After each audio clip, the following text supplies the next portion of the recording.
네, 자, 앞선 시간이어서 이번 시간은 8장의 이제 전기화학이라고 하는 부분인데요. 사실 남은 2부 챕터들은 좀 암기형 문제들이 많습니다.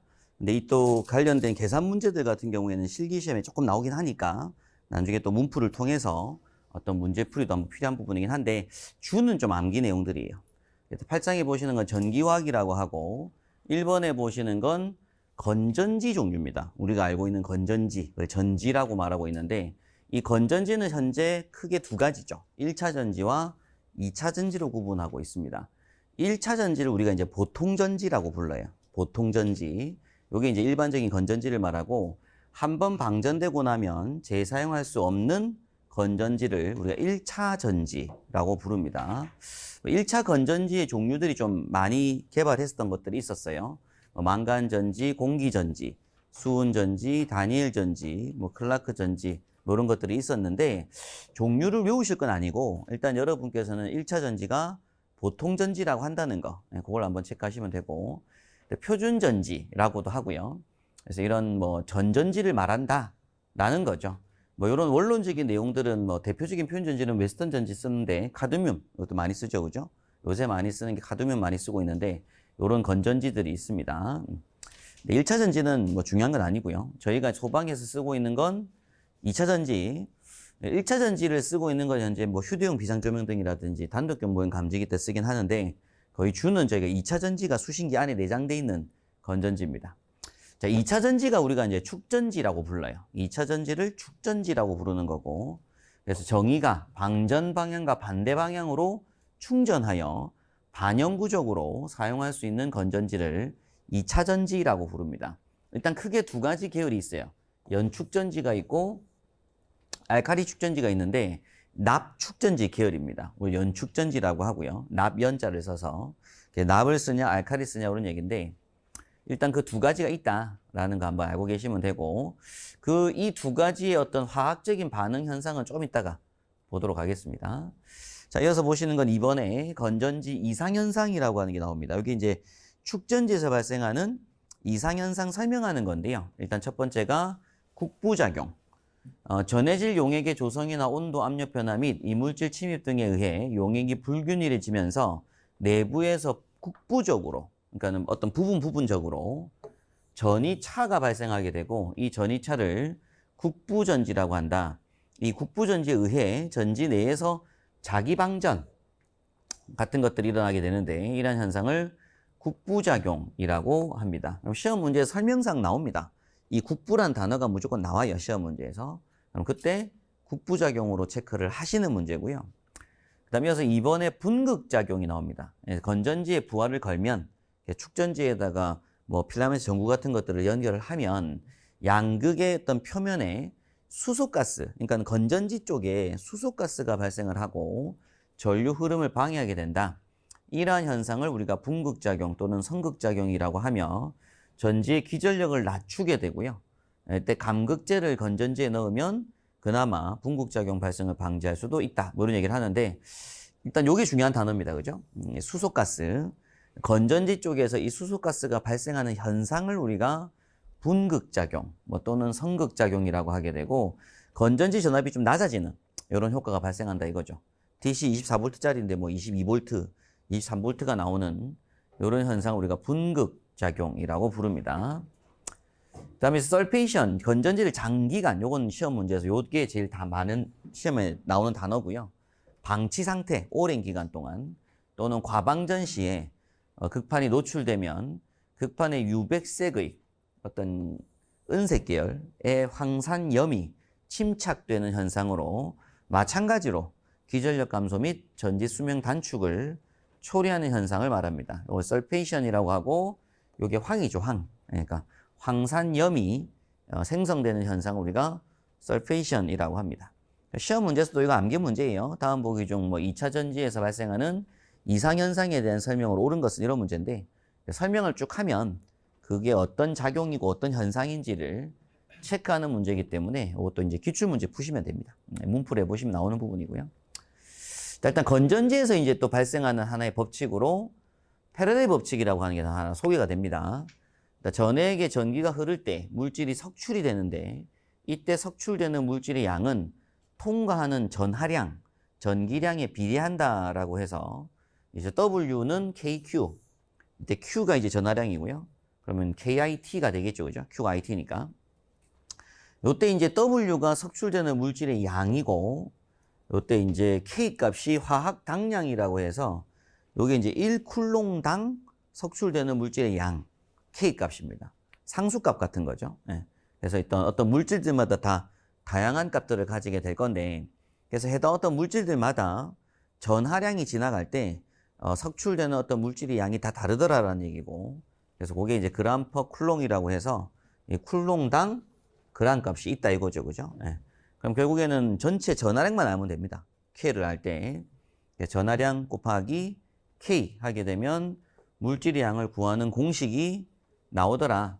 요걸 또 우리가 이제 패러데이 법칙이라고 하는데, 앞서 공부했던 뭐 암비램페, 그 플레밍 오른손 왼손 요 법칙하고는 구분하셔야 돼요. 요건 또 패러데이가 또 다른 건전지 쪽에서 어떤 법칙 관계를 만들어낸 거라서 석출되는 물질의 양 구하는 공식이 있습니다. W는 KQ만 아시면 돼요. KIT. 요런 공식이 이제 건전지 쪽에서 조금 소개되는 문제가 있더라 이런 얘기입니다. 예. 그래서 전기화학 당량이라는 표현을 쓰는데 0.0001 그램 퍼 쿨롱 조건 다 줬죠. 예. 그래서 1쿨롱당 0.0001g이 석출된다고 해요. 이런 전해액 쪽에서 어떤 물질이 침전되는 거죠. 그럼 그때 20쿨롱에 전하가 이동한다. 그럼 그때 전해액에 석출되는 물질의 양은 하면 뭐 두 개를 곱한 값입니다. 또는 시험 문제 이렇게 안 나오고 뭐가 나올 수 있다고요?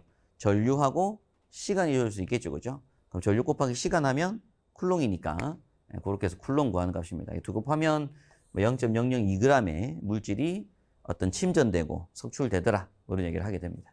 그래서 답이 3번 되는 문제였고, 여러 문제도 실제 시험에 있었다라는 걸 보시는 겁니다. 자, 근데 이제 건전지 쪽에서 여러분께서 무엇보다 중요하게 한번 체크하실 건 요 충전 방식이에요. 요게 굉장히 중요한 내용이고, 이건 실기 시험에서도 나오는 내용입니다. 암기 문제로. 그래서 일단 충전하는 방식이 일단 보통 충전이라고 해서 이제 일반적인 충전인데, 지금은 국내에 이걸 안 쓰죠. 우리 옛날 충전기 핸드폰들은 전부 보통 충전이었습니다. 옛날 핸드폰들은. 그래서 옛날 충전기가 훨씬 더 오래 갔어요. 옛날 충전기는 고장 안 나고 참 오래 갔는데, 요즘 충전기들은 금방금방 고장이 잘 납니다. 그 이유가 요즘 충전은 전부 급속 충전이거든요. 옛날 충전이 보통 충전. 그래서 옛날에 우리 옛날 핸드폰들 보통 충전할 때 편의점 가가지고 뭐 1,000원, 2,000원 내고 급속 충전을 시키거든요. 그때 급속 충전인 것이고, 집에서 하는 충전이 보통 충전이었습니다. 근데 지금은 모든 핸드폰들이 다 급속 충전을 하고 있죠. 네. 그래서 보통 충전은 이제 필요할 때마다 표준 시간율로 소정의 양을 충전하는 방식인데, 이게 이제 일반적인 충전 방식이었습니다. 근데 지금은 전부 다 급속 충전을 하고 있고요. 그래서 비교적 단시간 내에 보통 충전 전류의 2~3배 전류로 충전하는 방식으로 충전 시간이 짧은 걸 말하는 거죠. 근데 무엇보다 중요한 건 요겁니다. 여기 실기시험은 이 문제가 계속 나왔던 문제고요. 시험장에서 계속 나왔던 문제고, 부동 충전 방식에 대해서 글로 설명하는 문제, 그리고 그림 그리는 문제, 요렇게 시험에 나왔던 문제라서 이건 이렇게 암기를 하셔야 됩니다. 그래서 먼저 그림부터 한번 그려보셔야 되는데, 그림 그릴 때 요게 AC입니다. AC 220V인 거예요. AC 220V가 들어온다고 보시면 됩니다. 자, 그럼 여기에 먼저 바꿔줘야 되는 게 DC로 전환하는 장치, 그리고 전압을 다운시켜주는 장치들이 필요합니다. 그래서 기본적으로 AC 220V를 DC 24V로 공급하기 위해서 우리가 정류기라고 하고요. 또는 이 정류기라고 하는 표현을 또 다른 말로 충전기라고 해놔요. 충전기라고 부릅니다. 정류기, 또 원래 충전기 이렇게 부릅니다. 우리가 또 전등기구 같은 거는 보통 안전기 뭐 이런 표현을 쓰고 있는데, 그래서 안전기, 충전기, 정류기 다 같은 말이고, 우리 소방시험에서는 정류기 아니면 충전기 뭐 이렇게 나옵니다. 시험 문제가. 그럼 얘가 하는 역할이 뭐냐면 DC로 변환도 시키고 압을 다운도 시키고 이렇게 공급시킨 거예요. 그럼 이게 부하로 갑니다. 부하. 이렇게 부하로 가는 거죠. 그래서 이 부하가 이제 DC 24V를 사용하는 뭐 경종이 됐든 표시등이 됐든 이런 것들이 존재하는 거고요.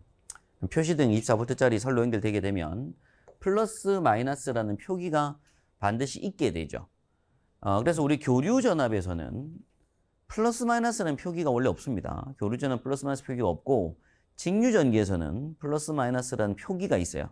그럼 부하의 여기가 플러스 마이너스라는 얘기는 전류가 요 방향으로 흐르고 있다는 얘기입니다. 지금 의미는 전류가 요 방향으로 흐르고 있는데 요 상태에서 이 부하와 병렬로 그러니까 배터리를 요렇게 설치한 거예요. 그럼 지금 보시면 얘가 어때요? 또 이쪽도 여기가 양극이고 음극인 거죠. 배터리가. 배터리 양극, 음극인데 지금 공급되는 정유기로 공급되는 전류가 이제 요렇게 전류가 흐를 수 있도록 정유기가 이제 공급을 하게 되는 거고요. 그럼 이 정유기 내부도 그림이 있습니다. 내부도에 보면 다이오드라고 해서 이제 나중에 반도체 그림이 나오게 될 건데 이 반도체들이 막 구성이 되면서 요 AC를 DC로 바꾸고 한 방향으로만 막 흐르게 만들어져요. 그럼 이 안에 다이오드를 4개 쓰냐 2개 쓰냐 뭐 이런 거에 따라서 또 여러 가지 과정이 나오게 되는데 일단은 전류를 요 방향으로만 올립니다. 그럼 이때 정유기 하는 역할이 이 DC 제품이 부하가 공급되어서 뭔가 동작할 수 있도록 만들어 준 거죠. 근데 이 배터리 방향은 어때요? 얘가 나오도록 돼 있잖아요. 그죠? 그럼 당연히 이 전류가 평상시 전류는 요렇게 들어갈 거란 얘기예요. 그럼 평상시 전류가 공급이 될 때 배터리 나오는 방향 역방향으로 전류가 뭐 한다? 들어가죠. 그러니까 이 배터리가 뭐가 되고 있다고요? 조금이라도 충전이 되고 있다고요. 전류가 막 채워지고 있다 이겁니다. 그러다가 요게 끊기거나 또는 얘가 고장이 나거나 하게 되면 어떻게 했어요? 요쪽이 끊기거나 고장이 나게 되면 요 안에 막 채워 넘치고 있던 전기가 뭐겠어요? 이제 뛰쳐나오겠죠. 그죠? 뛰쳐나오는데 이쪽으로 뛰쳐나온다고요. 그러니까 얘가 끊기더라도 요렇게 뛰쳐나오니까 부하에 계속적으로 뭐가 공급될 거다? 전류가 공급되는 거죠. 예. 요런 방식 우리가 이제 무슨 충전 방식? 부동 충전 방식이라고 합니다. 자, 부동 충전 방식이라고 하는 건 평상시에 부하가 전원을 공급받고 있죠. 그러면서도 뭐가 있다? 충전도 하고 있다. 그러니까 정전되게 되면 자동으로 배터리에 있는 전압으로 전기가 공급되는 방식을 부동 충전 방식이라고 부릅니다. 자, 그런데 그림은 이렇게 그리는 공부를 하셔야 돼요. 왜냐하면 실기시험에서도 그림 그리고 설명하시오 이런 문제가 나오거든요. 그래서 그림은 이렇게 그릴 줄 아셔야 됩니다. 그림 자체는. 자, 그런데 글로 쓰는 건 조금 어려워요. 글로 쓰는 게. 자, 글로 쓰는 거 보니까 요거 축전지입니다. 축전지의 자기 방전을 뭐함과 동시에 보충을 항상 함과 동시에 이게 상용 부하죠. 저로드. 상용 부하에 대한 전력 공급은 누가 원래 하고 있다고 지금? 충전기가 하는 게 맞잖아요. 지금은요. 지금은 축전지가 부담하는 게 아니라 충전기가 공급을 하고 있는 겁니다. 그래서 충전기가 부담하도록 하고 있어요. 여기까지가 일단 우리가 기본적으로 알고 있는 겁니다. 근데 충전기가 부담하기 어려운 이런 얘기가 나옵니다. 조금 표현이 어렵죠. 그죠? 충전기가 부담하기 어려운 일시적인 대전류 부하는 축전지로 하여금 부담하게 하는 방식이다라고 하고 있습니다. 그럼 여기서 말하는 충전기가 부담하기 어려운 일시적인 대전류 부하 뭐 이런 표현을 줬는데 결국 의미는 얘가 고장시란 뜻이에요. 요때에는 얘가 뭐 한다고요? 공급을 할 거라고요. 그래서 여기서 말하는 대전류 부하라는 뜻이 낙뢰 등을 맞았을 때 기본적인 어떤 제품이 낙뢰가 받았을 때 여기에 과전류라든가 뭔가 차단기가 뭐 하는 경우 생긴다고 그렇게 내려가는 경우 생긴다고요. 얘가 뭔가 문제가 생기게 되면 이때는 얘가 요렇게 뭐 할 거다? 전류 공급을 부담할 거다는 얘기입니다.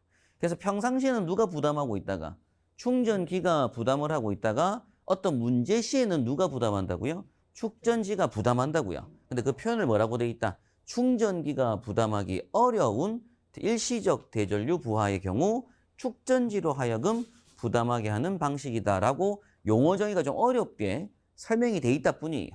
근데 일단 요걸 문장으로 이렇게 뭐 하도록 쓸 수 있도록 대비를 하시면 되고 이 답안이 기본 모범 답안으로 모든 서적에 다 소개를 하고 있기 때문에 요렇게 뭐 하면 된다? 암기 숙지를 하시면 됩니다. 근데 실제로 의도는 그죠? 평상시에는 누가 부담하고 충전기가 부담을 하고 그다음에 요거는 축전지는 충전만 하고 있다가 이 충전기 고장이라든가 어떤 전류 과전류 때문에 문제가 생겼을 때 요때는 축전지가 부담하겠다 이 뜻입니다 원래. 근데 이제 그걸 갖다가 조금 어렵게 설명하고 있다 뿐인 거고요. 그래서 낙뢰 등을 받았을 때 요때 이제 충전기가 문제가 생기면 요때는 축전지가 부담하겠다 이런 얘기를 하는 얘기가 부동 충전 방식이라고 합니다. 요거는 이제 암기하실 때 글 쓰는 거 하고, 그 다음에 이제 그림, 이렇게 체크하셔야 돼요. 그 다음 또 시험 문제 뭐가 나오냐면, 요건 계산 문제입니다. 계산 문제로 시험에 나오게 되는데, 충전기 2차 충전 전류라는 문제가 시험에 나와요. 그러니까 보통 지금 보시는 부동 충전 방식에서 그 충전기 2차 측에 흐르는 전류, 2차 전류죠, 2차 전류. 그럼 여기서 말하는 2차 전류라고 하는 게 요로 공급되는 전류입니다. 이렇게. 요로 공급되는 전류인데, 그럼 요 공급되는 전류는 어떤 전류량이 필요하겠어요? 용량이 얼마만큼 필요하다? 축전지를 채울 만큼의 전류가 필요하고요. 그 다음에 부하가 소비하는 전류가 필요하다 이거죠. 당연히 지금 우리 그림 보시게 되면 여기서 공급되는 전류는 얘가 쓰는 전류도 들어가야 되지만 얘를 뭐 하는 전류도 있어야 돼요. 충전시킬 만큼의 전류도 있어야 되잖아요. 그래서 그게 요 문제입니다. 요 문제. 그럼 요거는 뭐고요? 축전지를 충전시키는 전류고 요거는 부하가 소비하는 전류가 되는 거죠. 그럼 전류 I는 뭐니까? 우리가 I는 P는 VI고 I는 V분의 P니까 요게 이제 상시 부하 용량 P 나누기 V 하면 뭐 할 거라고요? I가 나올 거라고 얘기입니다. 지금 얘기하는 거. 그러니까 시험 문제 뭐가 주어진다? 이 부하가 가지는 용량이 주어져요. 그리고 전압이 주어집니다. 시험 문제에서. 그럼 용량과 전압이 줬다는 얘기는 뭘 주는 거예요? 전류를 주는 거죠. 조건이 다 준다, 이 두 개를. 그럼 얘 전류 나왔어요. 근데 그것만 필요한 게 아니라 또 뭐도 필요하더라? 이 축전지가 그 충전하기 위해 필요한 전류가 필요하다고요. 그럼 이 축전지에 필요한 뭐가 있을 거다? 용량이 있어요. 요걸 우리가 암페어 아우어라고 하게 되고 나중에 공부하실 때 요게 이제 C라는 기호로 공부를 합니다. C. 축전지 용량을. 그래서 우리 보통 보조 배터리 있잖아요. 보조 배터리. 보조 배터리에 보면은 뭐 2000mAh 이렇게 표기가 되어 있거든요. 그게 배터리 용량입니다. 안에 얼마만큼 채울 수 있냐. 양을. 그 용량도 마찬가지로 시험 문제에 암페어 아우어로 뭐 한다고 조건에 주어진다고요. 그러면 전격 방전율이라고 해서 수시로 계속 뭐가 되는 게 있다고요. 방전되는 게 있다 이겁니다. 그래서 10시간당 1A, 뭐 5시간당 1A 이런 것들이 있어요. 그래서 이때 이제 이 전격 방전율은 제품마다의 특성값이거든요. 이건 제품마다의. 그래서 이때 우리가 기억하실 건 연축전지가 10시간율, 표준 전전 시간율이 10시간율, 10시간, 10아우어. 그리고 알칼리 축전지가 5아우어입니다. 그래서 요건 암기하셔야 돼요. 요건 단순 암기 하셔야 됩니다.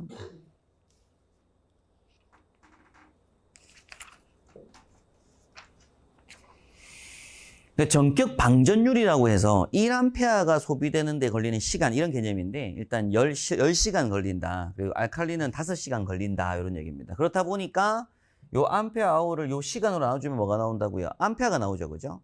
그래서 요게 이제 필요한 충전을 계속 해줘야 될 전류량인 거예요.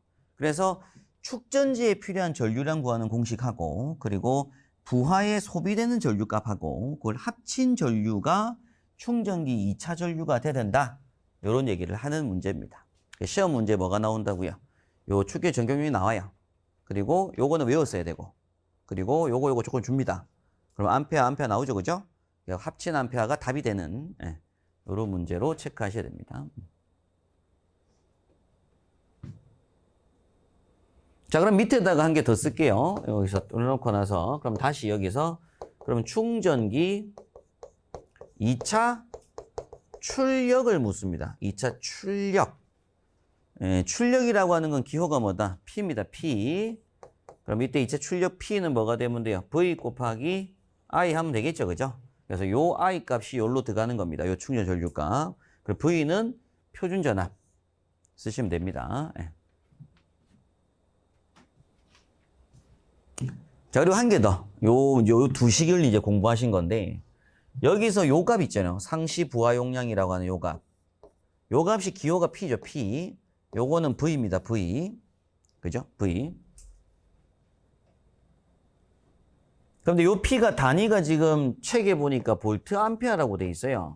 근데 옆에다가 뭐라고 쓸 수 있겠다? 요 값은. 요 단위를 볼트 암페어 말고 다른 거 쓸 수도 있습니다. 그럼 여기 뭘 쓸 수 있는 거예요? 와트를 쓸 수 있는 거예요. 왜? 지금 이 충전기 2차 측은 무슨 전기겠어요? 교류 전기예요? 직류 전기예요? 얘는 무조건 직류 전기입니다. 얘는 100% 직류 전기예요. 그러니까 볼트 암페어가 아니라 원래는 뭘 쓰는 게 맞다?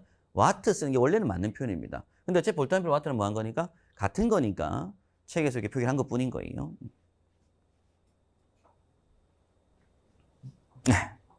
그래서 여기서도 뭐 코사인스 이런 거 신경 쓸 필요 없는 거죠. 그냥 바로 VI가 곧 요게 이제 와트기도 하고 볼트 암페어기도 해요. 출력은. 그래서 기억하실 건 우리가 요 그림을 딱 이해하실 때 요 충전기 뒤쪽으로는 무조건 무슨 전기? DC 전기다. 이전이 AC고요. 그래서 요 충전기 역할이 AC를 DC로 변환시키는 요런 역할을 했다라고 보시면 됩니다. 그래서 공식은 두 가지가 시험에 나와요. 충전기 2차 충전 전류 구하는 문제, 그리고 충전기 2차 출력 구하는 문제. 이 두 문제가 연속으로 실기 시험에 나옵니다. 그래서 충전기 쪽에서 이제 단골 문제예요. 단골 문제가 충전 방식 종류를 외우는 거. 일단 먼저. 충전 방식이 뭐가 있다고요? 보통 충전, 급속 충전, 부동 충전. 좀 이따 보시겠지만 회복 충전, 균등 충전, 세류 충전 뭐 이런 것들이 나옵니다. 그런 충전 방식들이 종류가 나오고 그 중에서 글로 막 쓰고 그림 그리는 건 무슨 문제라고요? 부동 충전을 아셔야 된다고요. 시험에 나오는 건. 그리고 부동 충전 방식을 글로 쓰고 그림 그려 쓰는 문제가 시험에 나오고 그다음 부동 충전 방식에서 2차 충전 전류를 구하시오. 2차 출력을 구하시오. 이런 계산 문제가 이어집니다. 그렇게 한번 시험 대비를 하셔야 돼요. 자, 다음 페이지 보니까 이제 기타 충전이죠. 또 이제 종류가 뭐가 나오냐면 바로 4번은 세류 충전이라고 하는 게 있습니다. 우리 트리클 충전이라고도 하고요. 자기 방전량만 상시 충전하는 방식으로 부동 충전 방식의 일종인데 요거는 전기를 쓰면서 쓰는 게 아니라 그냥 충전만 하는 겁니다. 요건 충전만 하고 있는 거. 뒤에 부하가 없는 개념, 요를 이해하시면 돼요. 그러니까 기본 개념 자체가 축전지가 있고 뒤에 부하까지 달려있는 건 부하를 쓰면서 충전하는 거잖아요. 이게 부동 충전이고요. 부하가 없이 축전지만 있는 거. 요거는 이제 무슨 충전? 그냥 세류 충전이라고 부릅니다. 트리클 충전. 그 다음 가로 5번은 이제 별도 기타, 균등 충전이라고 단어가 나오는데 부동 충전 방식에 의해서 사용을 하긴 하는데 각 전해주에 일어나는 전해차를 보정시키기 위해서 그래도 일정 개월수마다 1에서 3개월마다 별도 충전만 한번 하는 겁니다. 별도로 그 배터리를 충전만 시키는 걸 우리가 균등 충전이라고 하는데 뭐 시험 문제 중요한 건 아니고요.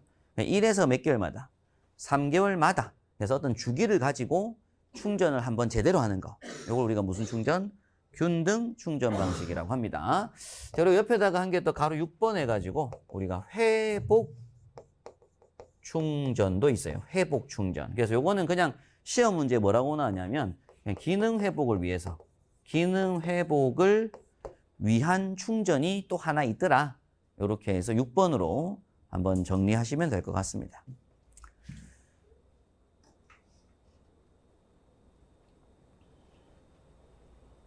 네. 자, 그러면서 예상 문제 한번 잠깐 보게 되면 상시 부하가 1000V/A이고 표준 전압이 100V이면 2차 충전 전류는 하는 문제고 단 축전지 연축전지로서 용량은 20A/h이다 라고 합니다. 그럼 우리가 2차 충전 전류는 구하는 공식이 뭐였다? 표준 방전, 전격 방전율 분의 전격 용량 플러스 표준 전압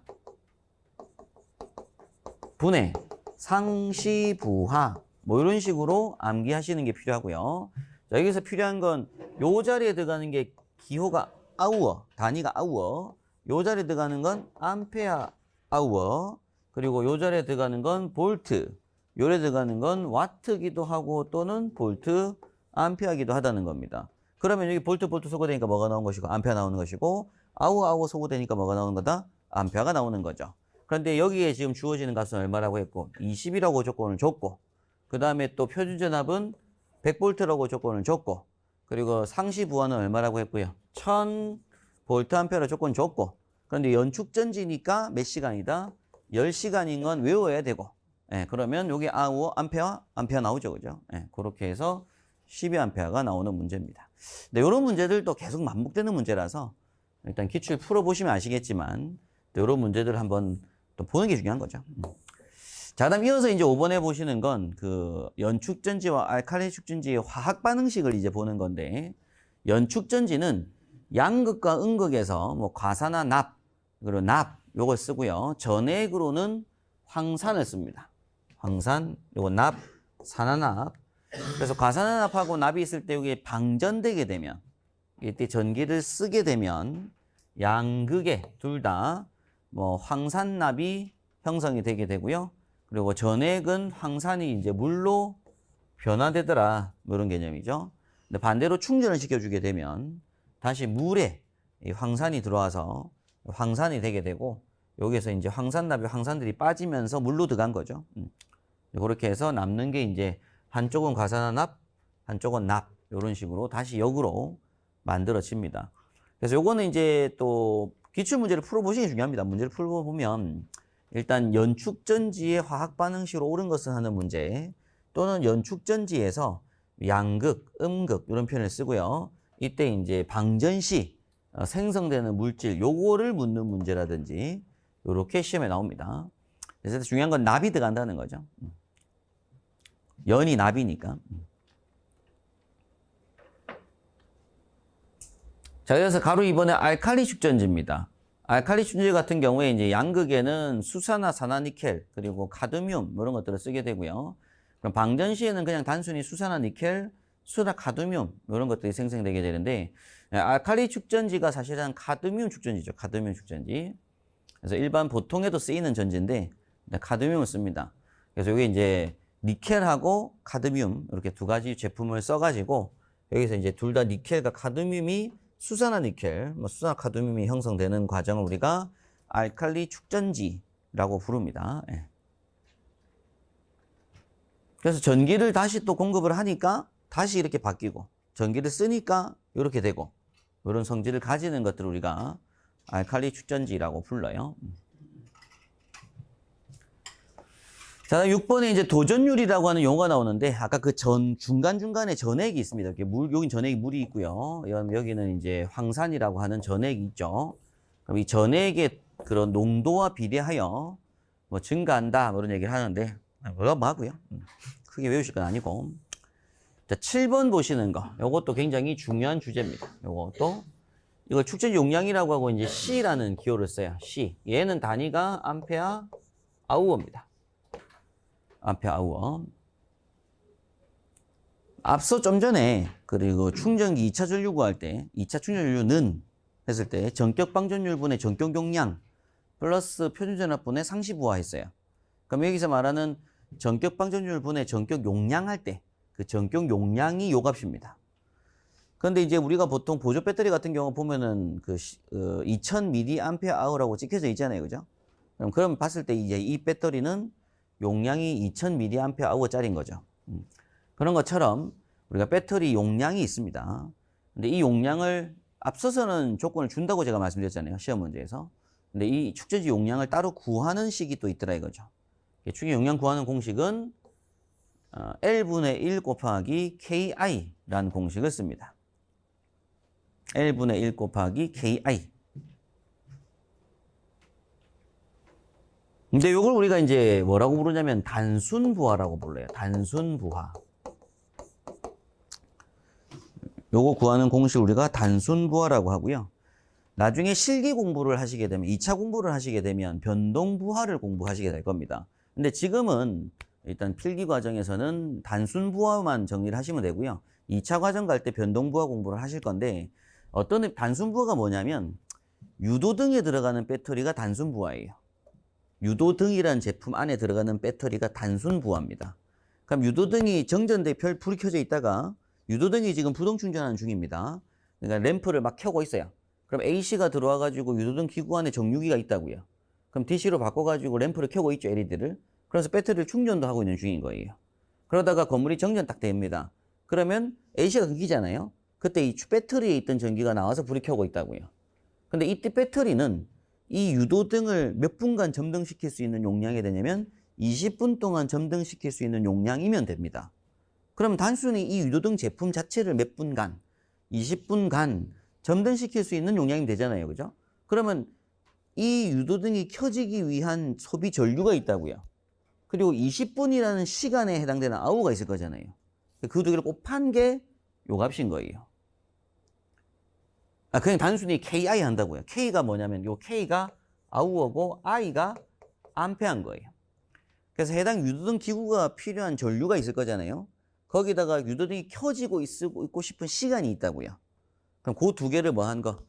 곱하는 게 축전지의 용량입니다. 근데 요때 L분의 1이라는 개념이 있어요. 요때 L이라고 하는 요걸 우리가 뭐라고 부르냐면 보수율이라고 부르는데, 이 보수율이 뭐냐면 경련 영양 저하율이라고 돼 있죠. 거기 같은 말인데, 이 보수율은 경련 변화에 따라 경련 변화에 따른 용량 저하율을 우리가 이제 보수율이라고 부르는데, 이걸 일반적으로 보통 0.8로 잡습니다. 그 얘기는 뭐냐면 배터리가 생산되고 이 배터리의 수명이라는 게 있어요. 뭐 30년, 40년 주기가 있고, 요런 주기까지 떨어질 때까지, 그때쯤 됐을 때는 몇 프로로 성능이 떨어질 거라고요? 80%로 성능이 떨어질 거라고요. 그걸 보수율이라고 불러요. 보수율. 근데 일반적으로 배터리 제품은 뭘로 잡는다? 0.8로 봅니다. 80%로. 그러니까 초반에 뭐 하는 거야? 초반에 그냥 그렇게 될 거라고 이미 예측을 하고 초반에 0.8분의 1을 곱하는 거죠. 그래서 1.25배만큼 용량을 더 뻥튀기 한 거예요. 떨어질 거니까. 그래서 보통 항상 우리 안전율은 한 1.2, 1.25배를 업시켜 주는데, 결국엔 이건 뭐 하는 거예요? KI 곱한 다음에 1.25배를 업시키겠다는 얘기거든요. 0.8분의 1을 하겠다는 얘기는 1.25배를 업시켜 주겠다고 얘기입니다.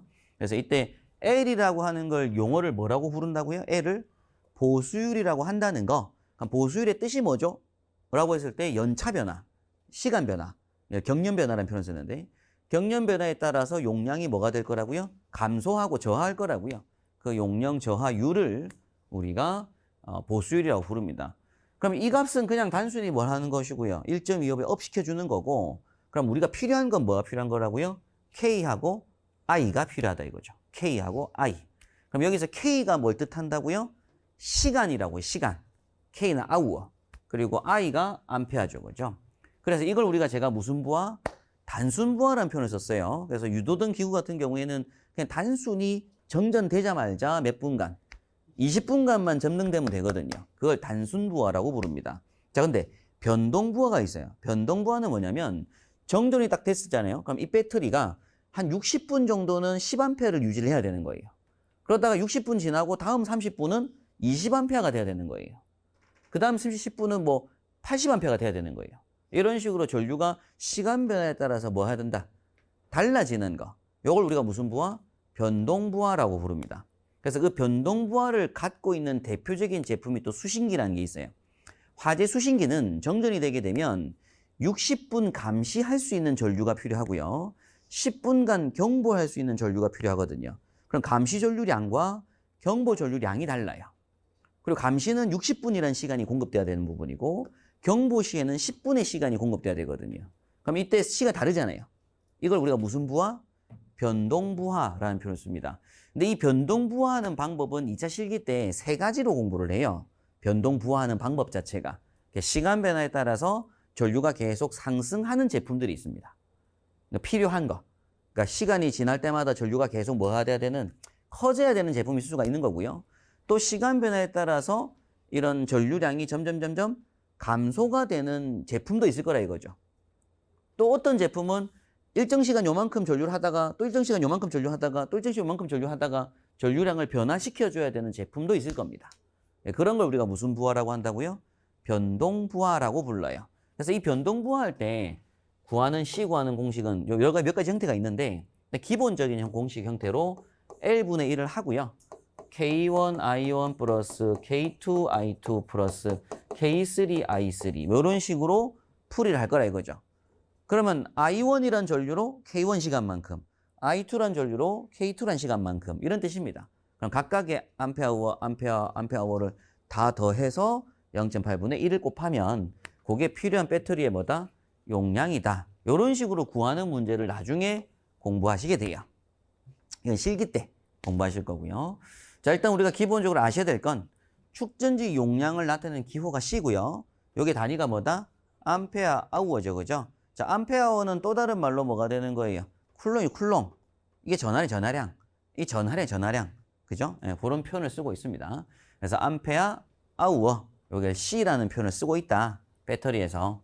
예, 그런 용어 체크하시면 되고요.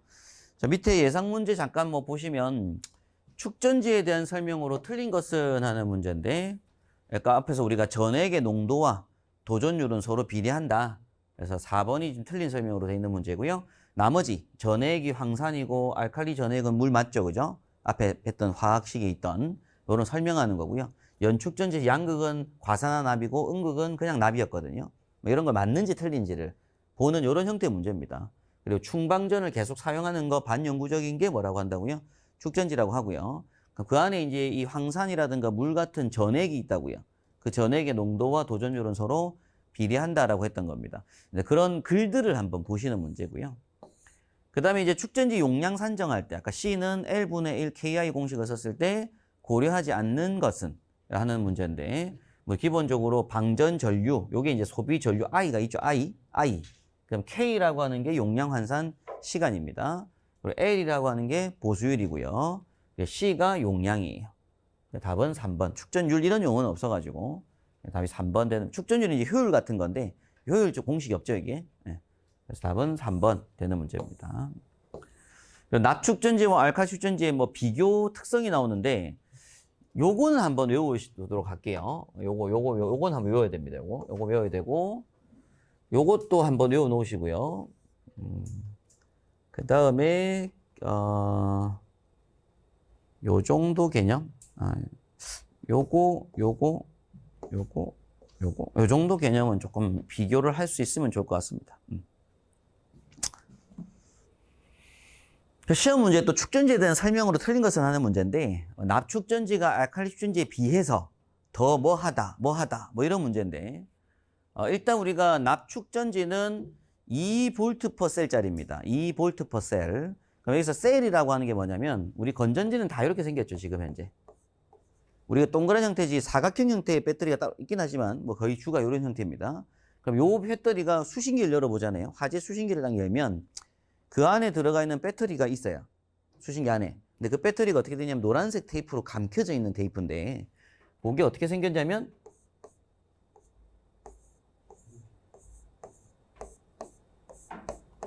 요런 식으로 돼 있는 겁니다. 안에 보면. 그럼 요 안에 이걸 비닐을 뜯잖아요. 뜯어보면 여기 철편이 하나 붙어 있어요. 끝 양극 쪽에. 그 철편이 붙어가지고 밑에 붙어 있습니다. 이렇게. 그럼 요것도 철편이 붙어서 밑에 붙어 있고 이런 식으로 붙어 있는 거예요. 결론은 뭐다? 옆으로 이렇게 쭉 돼 있지만 실제로 배터리를 일자로 쫙 붙여놓은 겁니다. 직렬로 풀어보면.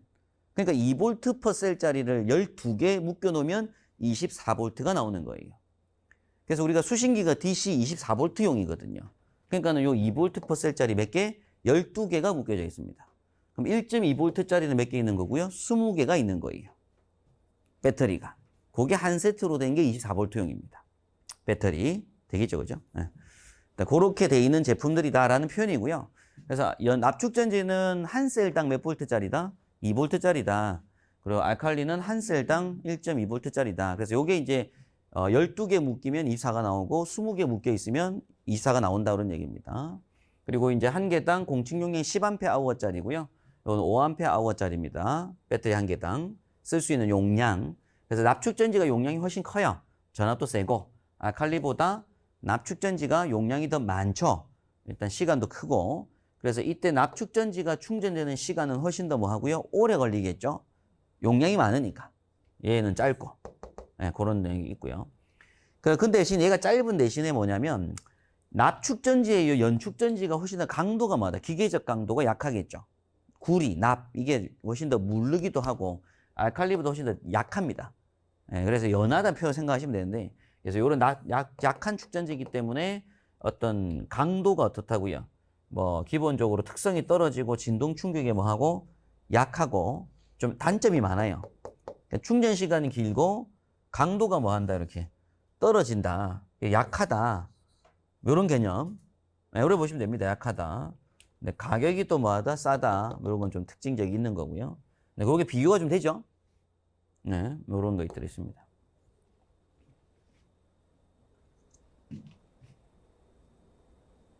네, 이런 축전지들이 있다라는 거고요.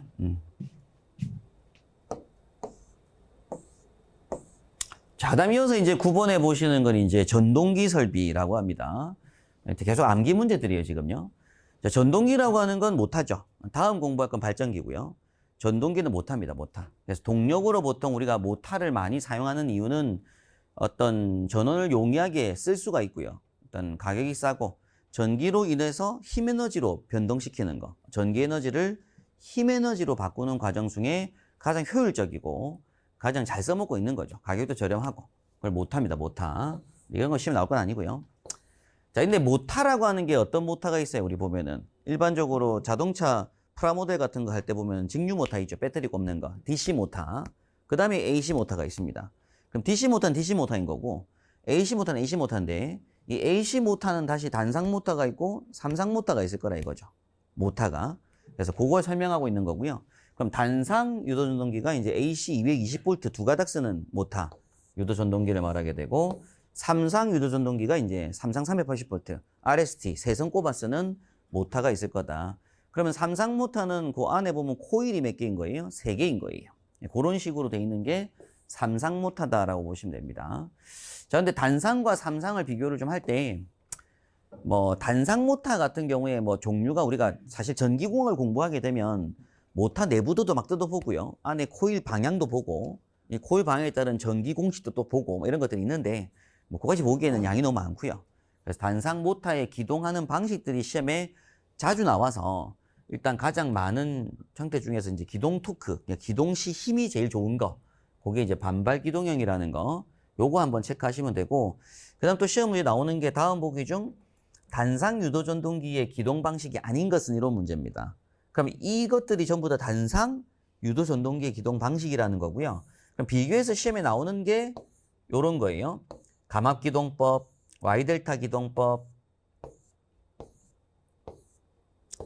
기동보상기법, 리액타 기동법, 콘돌포 기동법, 이런 것들은 다 어드모터에서 삼상모터에 나오는 방법이라 이거죠. 그러니까 얘네들이 앞서 봤던 그 반발 기동형, 반발 유도형 이런 것들은 섞여서 보기에 나오면 얘는 단상이고 얘는 삼상이다. 구분하는 문제입니다. 네, 그런 문제로 체크하실 부분이고,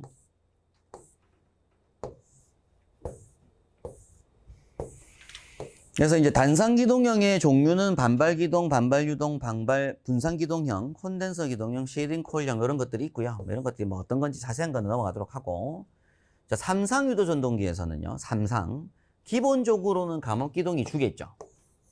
요게 가장 기본입니다. 기본. 삼상에 하는 이유는 또 이제 전압을 키우니까. 전압을 키웠다는 얘기는 뭐예요? 220이 아니라 380이 된다는 얘기는 똑같은 전류를 쓴다 하더라도 전력이 커지는 거죠. 파워가 커지는 겁니다. 힘이 더 뭐한다? 좋아지는 거죠. 단상을 쓰다 보니까 힘이 약하더라 이거예요.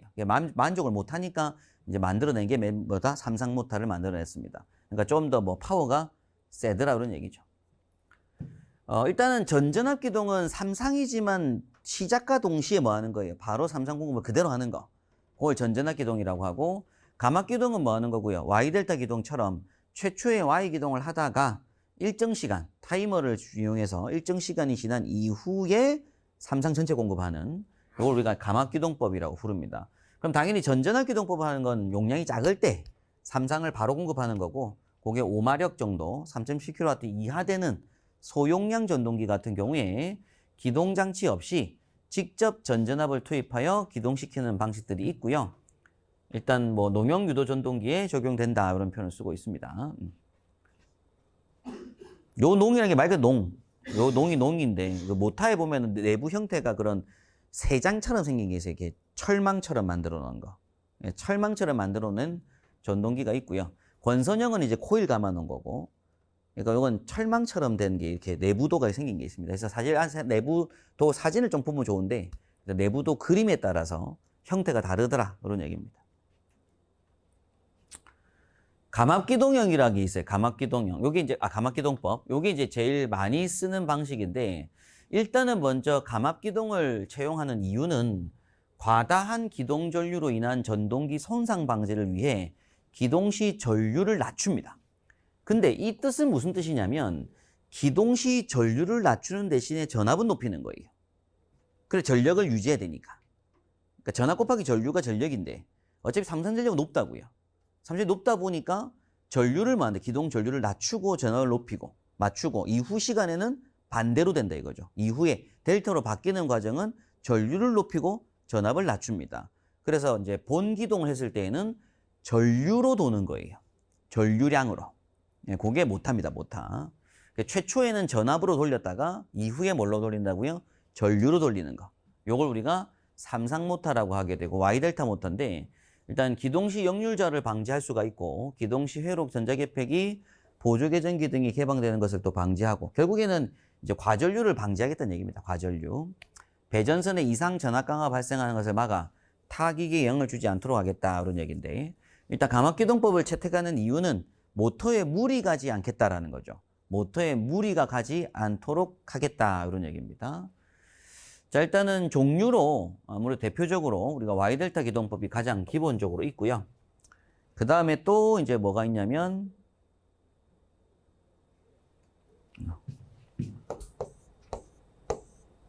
기동보상기법, 기동보상기법이라고 하고요. 그럼 리액타 기동법이라고 하는 게 있고 콘돌포 기동법이라고 하는 게 있고 2차 저항법이라고 하는 게 있습니다. 여기까지가 이제 삼상 모터에서의 기동법이다 라고 체크하시면 되고요.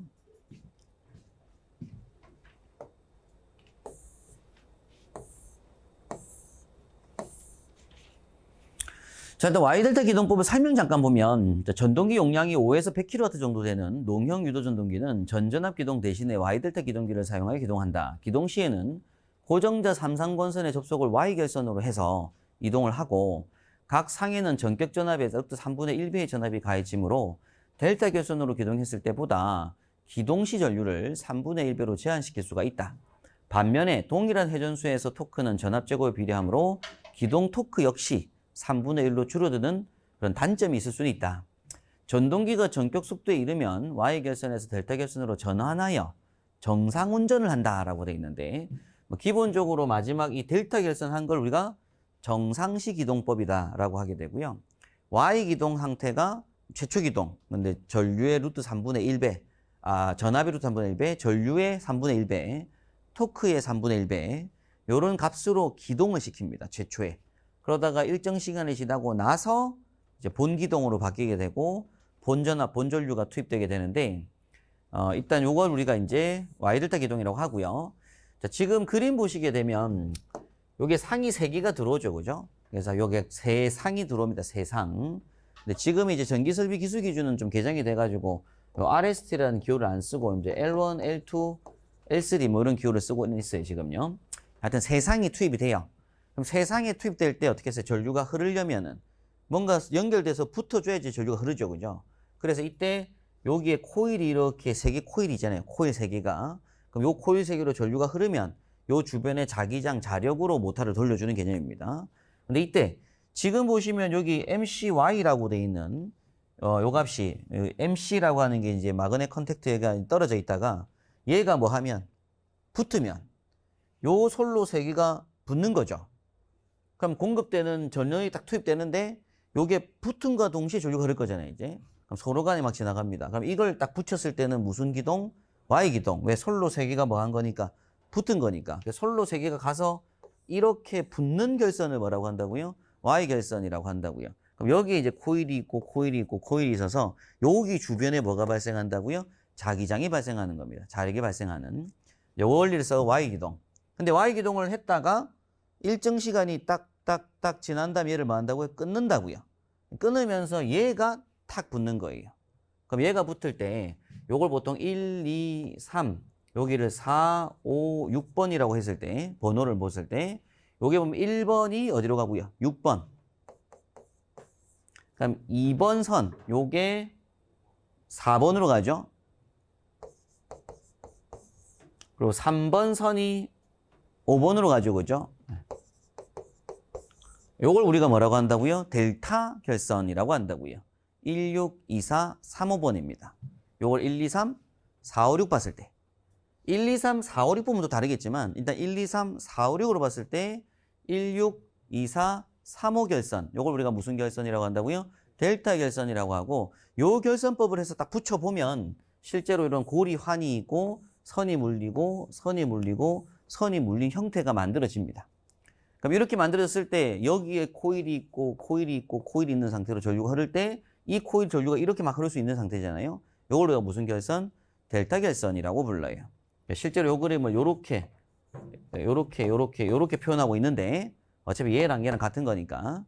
그래서 일단 번호를 외우실 때 모타 쪽으로 들어가는 부분에 이걸 1, 2, 3, 4, 5, 6으로 봤을 때 이때 1, 6, 2, 4, 3, 5가 Y 결선이 됩니다. 델타 결선이 됩니다. 그럼 이때 모타가 정회전을 하면서 삼상 모타 공급이 전력 공급되는 거예요. 근데 이 번호가 하나라도 뭔가 되면 서로 간에 바뀌게 되게 되면 이때는 역회전합니다. 반대로. 그래서 그거는 이제 나중에 또 실기 문제 풀이할 때 보실 부분인데 일단 지금 기억하실 건 요렇게 돼 있는 요걸 우리가 MC 델타. 그럼 얘가 떨어져 있다가 최초에 이제 얘가 먼저 붙고 그럼 일정 시간이 있을 때 이후에는 뭐 한다고 얘가 요렇게 된다고 요렇게 바뀌는. 예. 그래서 그건 이제 시퀀스에서 공부를 한번 하시게 될 겁니다. 요걸 델타 결선이라고 하게 돼요.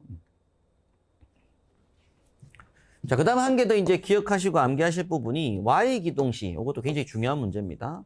자, 우리 델타 운전 시에 전류와 저항과 전압과 토크와 전압의 개념을 그냥 1이라는 개념으로 우리가 접근을 할 때, 이게 이제 본기동이라고 생각을 하고 있을 때, Y 기동 시에는 전체 본기동 값의 3분의 1, 저항도 3분의 1. 저항이 3분의 1이니까 아무래도 이제 기동 어떤 손실이 적죠. 모타를 보호할 수가 있는 거고요. 전압은 이건 전력인데 이쪽 오탄이 오토 죄송합니다. 전력이 전력. 전력이 3분의 1, 요 전압이 루트 3분의 1. 전력입니다. 전력. 토크 3분의 1. 오탄이에요. 전력. 전력이 전력. 자, 전류, 저항, 요건 전력이에요. 전력. 토크, 전압. 전압은 루트 3분의 1. 나머지는 전부 다 뭐가 된다? 3분의 1. 이렇게 해서 한번 암기하실 문제입니다. 암기 문제.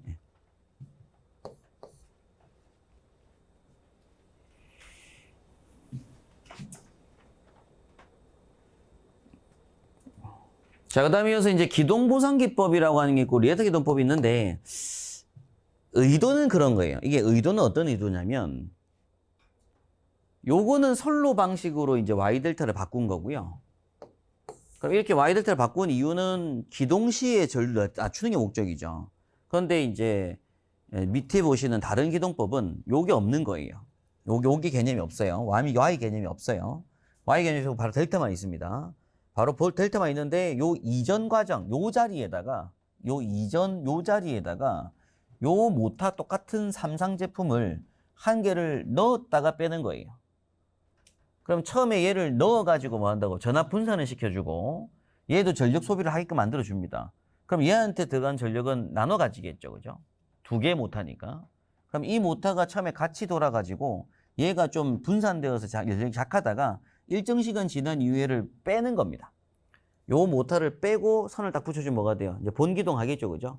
이후 시간에. 그래서 그걸 우리가 기동보상기라고 하는데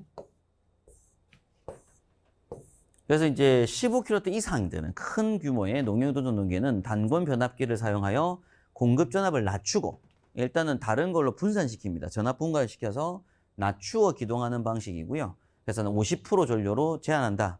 나누는 거죠. 그래서 이제 조금 이제 분산시켜서 어떤 장치를 넣었다가 일정 시간 있다가 빼가지고 본기동을 하게끔 만들어주는 게 기동보상기법인데 리액터 기동법이 리액터 같은 겁니다. 리액터랑 기동보상기는 같은 거예요, 실제로.